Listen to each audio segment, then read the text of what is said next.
In today's video, I am going to give you what I classify as the Unbeatable Basketball Defense Strategy. Now, this is not a video about my Unbeatable Basketball Zone Defense book. That's in the description below. However, I will be using that defense in this video, and if you want a complete guide to it, obviously down below in the description. I will also be using part of my perimeter basketball defense, and that's the full guide to that is down in the description as well. So let's get down, let's check out my complete guide to my unbeatable strategy of defense. It's amazing. I love it. So first off, I always like to start the game in a 1-3-1 full court press. From there, what we're going to have is the fastest player on the court. He is going to be the one at the top, at the point. This is basically the side that's going to be inbounding that ball. From there, we're going to have 3 quick players, but we really want the fastest to be up top. From there, we're going to have our center or our biggest man at the back. Now, we don't always have to have it that way. If we have a very slow center, we may want to hide him right here instead and have our second slowest, or at least one of our tall guys who is not as slow, at half court. What we're essentially looking to do here is to have this point man. These 3 guys are not going to be allowed to get past that free throw line unless we have the ball.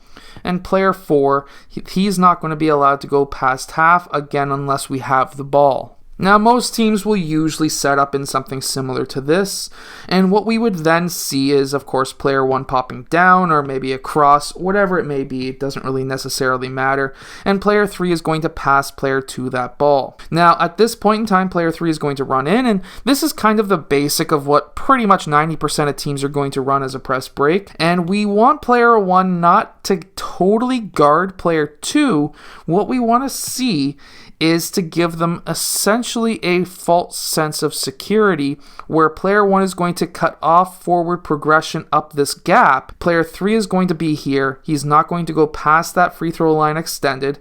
Player 1 is going to be playing essentially on the side of the key but a bit higher so that it does cut off that gap. If player 2 tries to attack the gap, we're going to close it off, and then we're going to force him towards the sideline. We want to trap along that sideline. If he passes it back around, well, there's not many gaps to go through because these guys stayed home. They didn't go up and press, because if they did, we would have players from the opposite side coming in and being able to pass to them, and we don't want that ball going up the middle. That would be a no-no. So by keeping our guys at home, essentially, beyond that free throw line extended, there is nothing being allowed up the middle. Now, when this ball is on this side, there's obviously a player here. We would have player 4 shadow this man, but we don't want to see him totally on him because then that opens up the middle. We want him to kind of play in between the middle and this side so that he's quick enough to be able to pick off passes, at least long bomb passes, if they were passed to there. Next, we're going to have player 1 again shadowing player 3, but we do not want him pressing player 3 because that forces the pass and then player 1 has to recover. So instead, we want to see a little bit of a shadow. If they try to force that pass over, again shadow, and if they start trying to force that gap, then what we're going to see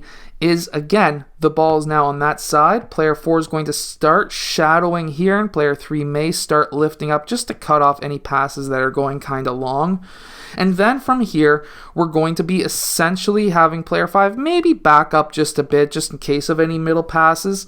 But either way, we're going to be now forcing that player towards the sideline. We want to be really patient on defense. We do not want to pressure them until we get them past that free throw line extended. At that point in time, we're going to really start pressing them to try to push them towards that sideline. The ultimate end goal is to, of course, trap them along the sideline. This would be kind of the golden area to trap them. However, if you want to be unbeatable, you would trap them here or here. The reason is because once they get there, and let's say we trap them right there, well, guess what? If our guys are where they're supposed to be and in their zones here, at this point in time, player 1 can't go back over half, he can't dribble this way, he can't dribble that way, and he can't dribble that way, which means he's trapped. Now, for the first half-court defense that we're going to run my unbeatable basketball defense. And what that essentially consists of is everything below that free throw line extended is a double team. We don't want anything in single coverage below that free throw line extended.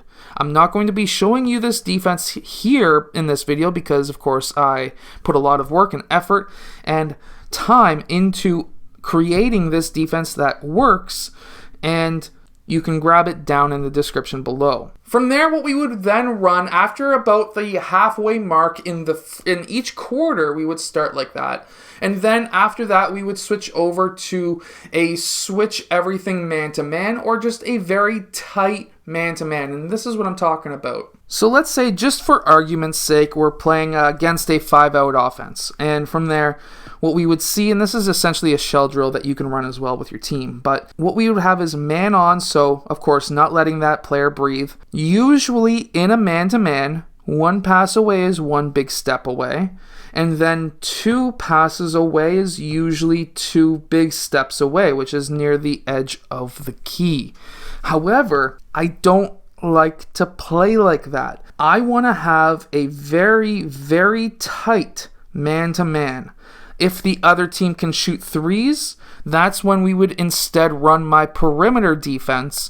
But if the other team can't shoot threes, I would then be running a tight man-to-man, which means that we would have the players out on the free throw line extended, the wings, our defenders would be on the elbows, and then the players in the corners, our defenders would be on the blocks. If that pass goes over here and it makes its way through, we would have player 4 man on, we would have player 1 move down to the elbow, and we would have player 3, he would be 1 big step away, and then we would have player 2 essentially covering the middle of the key. This is an extremely tight man-to-man defense. We would also have player 5 kind of drift down just slightly as well. Of course, if player 4 was to pass to player 3, that would be man on.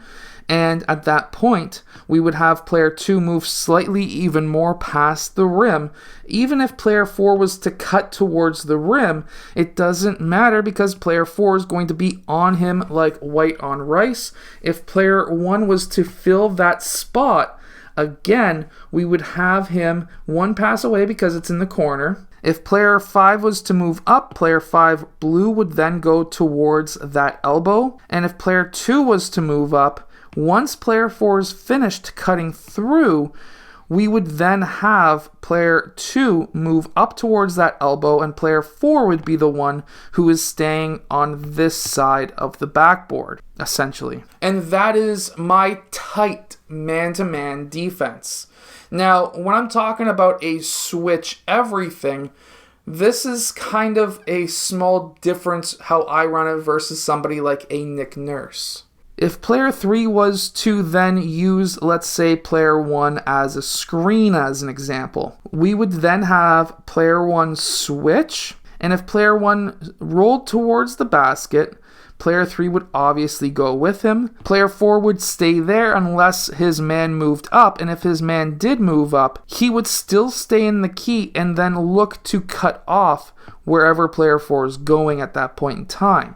However, with this switch, this is very important. This could be a mismatch where if you're running with a team that is got massive height differences, you may not want to make that switch. Now, the differences between somebody like me and Nick Nurse is with my switch everything or my man-to-man defense, I want my wings, the wing defenders, to be super aggressive. I want aggressiveness. If they are passing point to wing, this is a very dangerous pass. I want player 1 to be going after that pass. If, for example, he doesn't and player 3 is able to read that, we can have player 3 move up and player 4 move over. This is when the switch occurs. So if they make that pass and player 1 misses that ball, player 3 is now going to be defending player 1. Player 4 is going to be defending player 3. We're going to see at the same time, we need to be keeping our head on a swivel. Player 2 is going to be sinking down into the key, and player 5 is going to be watching that elbow. Player 1 now needs to loop back, and he's going to be now picking up player 2. If, for example, we have a wing to point pass, we're going to have player 1 pass to player 5 as an example, and player 5 blue is going to try and pick off that pass. If he misses, we want player 1 to cover player 5, player 2 to sprint up, player 4 to sprint across, player 3 to sprint kind of down to cover this side until player 5 gets back, in which case these two can communicate with each other and say, hey, I'm bigger, I'll take the bigger guy, you take the smaller guy. And that defense on its own can look like a zone sometimes and is extremely deadly. So that alone will just drive teams nuts. Now, my perimeter basketball defense, which is again in the description below, is essentially a double team. And I wouldn't necessarily say it's exactly free throw line extended. I would kind of say it's more like that in a way, where there's a little bit of leeway for the wings, where everything from these areas of the court is a double team. Everything down here is a single defender, and at that point, when that ball gets swung over to this side, we'll have two post defenders. It kind of will make it look like we're switching between a man-to-man with a strong help versus a 3-2 zone. That's kind of how it kind of looks to opposing teams. So if you're interested in those two defenses, make sure to go check out my Unbeatable Basketball Defense book down in the description below, plus my Perimeter Basketball Defense book. They are fantastic. Tons of teams have won a lot of games with them.